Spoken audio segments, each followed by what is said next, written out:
As you can tell by the title, this is going to be how to save $10,000 in 1 year. So let's break this down because it can seem like a daunting number, right? Saving $10,000 in 1 year could seem practically impossible, especially if you've never done it before. But the crazy part is, in today's economy, it's not even that much money anymore. Let's say you have $10,000 saved. Then you have to move for work. Then your car has an issue and you have to get that fixed. Between the move, all the expenses associated with that, and a few $1,000s to fix whatever happened to your car, boom, just like that, 10 grand gone. So as you can see, $10,000 isn't what it used to be, but it's a whole hell of a lot better than zero. On the bright side, you can save up this kind of money within a year. You just have to have a plan and follow it. So let's break down these numbers real quick. We're looking to save 10 grand in a year. There's 12 months in a year. 10 grand divided by 12 is $833. What does that mean?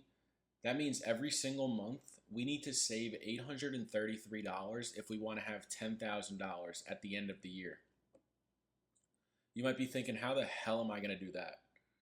While a raise would help and a lottery ticket would solve your problem, the raise isn't guaranteed and the lottery ticket probably isn't going to happen.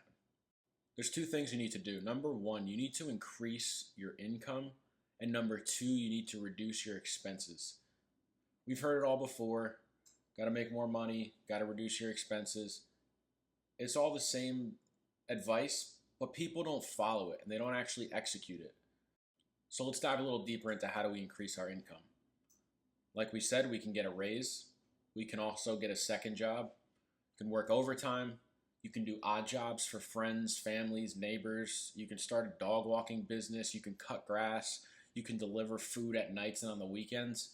I don't really care what you do. Just find a way to make more money. You have to increase your income if you really want to achieve this savings goal. Number two, how do we decrease our expenses? Again, I feel like everyone knows the answer to this. They just don't want it bad enough to actually stick with it for a while to see the results actually materialize. If you don't know how to decrease your expenses, here's some examples. Stop eating out so much. Stop going to bars every weekend.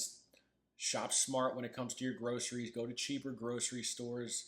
The food at these stores is fine, but this is a small sacrifice you have to pay if you want to change your life financially. And it starts with saving $10,000. Also, this one is kind of tough to do when you're trying to save $10,000, but if you can pay off your credit cards, then more money will become available every month because you no longer have to make those minimum monthly payments on those cards. Now, again, all the money you're putting towards your credit cards, you could be putting towards the savings goal. So it's kind of a tricky situation there, but it's still worth mentioning that if you do have a credit card with a balance on it and you pay it off, you will no longer have to make that minimum monthly payment, and you can put that minimum monthly payment towards your savings every month. Also, another way, consider getting a cheaper car or cheaper rent, maybe get a roommate. There are costs that are associated with these, so it may not be worth moving and getting a cheaper rent due to the moving costs that come along with it. It's just something to consider and think about. These are just a few ideas off the top of my head, but you get the picture. All right, let's run through a hypothetical real quick. Let's say you work a second job on the weekends, whatever it is, any of those examples I provided you with, even if it's just delivering food. Let's say every weekend you make $125.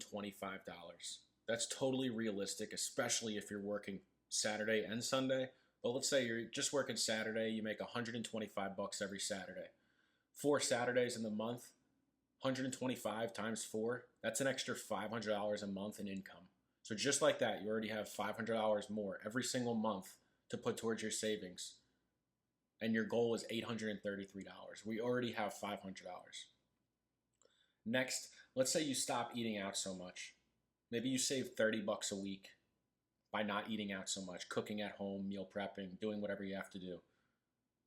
And you also save $50 per week by not going out to the bar with your friends. So 30 plus 50 is 80, times 4 is $360. Between the 500 and the 360, you're already at $860 of increased income or savings, which ultimately means that money is freed up for you to save. So while we're already above our goal of 833, you could even go a little bit further. You could save money by cutting back on some subscriptions that you don't use anymore. You could save 10, 15, 20, sometimes upwards of like $50 to $100, depending on how many subscriptions you have. If you don't use them, cancel them. Why waste the money? You can also shop around for your phone service or your car insurance. Try and get those bills to come down a little more. So you see how if you increase your income, you work that extra job, you cut back on expenses a little bit, maybe you shop around for some services, you cut back some subscriptions that you haven't been using. Just like that, you have over 800, 900, probably over $1,000 of extra income or freed up income to save towards your $10,000. That's just one hypothetical. I could think of 10 more that would probably work out the same exact way. So at the end of the day, this is just going to come down to discipline. How bad do you want this? Working every single weekend to make extra money when you don't want to, settling for home cooked chicken and rice rather than going out and getting sushi or hitting your favorite Italian spot and spending $50 to $100 on the bill, and saying no to friends when they ask you to go out every weekend. The more disciplined you stay with this plan, the more likely you are to succeed, and the more likely you are to have $10,000 at the end of the year. But it's all up to you if you're willing to put the work in and stay consistent and determined to succeed and achieve this goal. The other thing I want to mention is the money you are saving, make sure you put that in a high yield savings account. You'll earn extra money via interest every month if you put that into a high yield savings account rather than letting it sit in some checking account that's paying you next to nothing while the bank lends that money out and earns interest on your money. So make sure you open a high yield savings account. Make sure you contribute your $833 every month into that savings account and just watch it grow every month. Again, the 833 is just the exact number that you would need to save every single month in order to achieve 10,000 at the end of the year. If you can save more than that every month, if you can make more money on that side hustle or cut back more expenses, which will free up more money to be saved, do it.